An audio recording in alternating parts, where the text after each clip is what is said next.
சிறுகடிக்க ஆசை சரியில்ல. அடுத்த வர எபிசோட்ல மனோஜ ஒரு வழியா கன்வின்ஸ் பண்ணி நேரா அந்த மேடம பார்க்கறதுக்காக கூட்டிட்டு வராங்க. உள்ள வரலாமான்னு சொல்லிட்டு கேட்டுட்டு உள்ள வராங்க முத்து, மீனா, மனோஜ் எல்லாம்.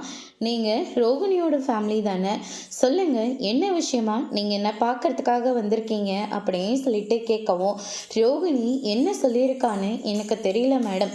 ஆனா ஒருத்தர் காலம் முழுவதும் வாழ்க்கை துணையாக வருவாங்க அப்படின்னு சொல்லிட்டு தான் நம்பி நம்ம அவங்கள கல்யாணம் பண்ணுறோம். அந்த கல்யாணத்தை உண்மையாக நேர்மையாக வாழ்ந்திருக்கலாம். ஆனால் ஒரு மனுஷன் எதை வேணாலும் தாங்கிக்கலாம். ஆனால் லவ்ன்ற பேரில் மொத்த ஒரு துரோகத்தையும் எப்படி மேடம் தாங்கிப்பாங்க? எனக்குன்னு படிப்பு இருக்குது, வேலையும் இருக்குது. ஆனால் அவள் எனக்கு துரோகம் பண்ணிட்டா மேடம் அப்படின்னு சொல்லிட்டு மனோஜ் கண் கலங்கி ரோகிணி பண்ண எல்லா விஷயத்தையும் சொல்லிக்கிட்டு இருக்காங்க. படிப்பு இருந்து என்ன பிரயோஜனம் மேடம்?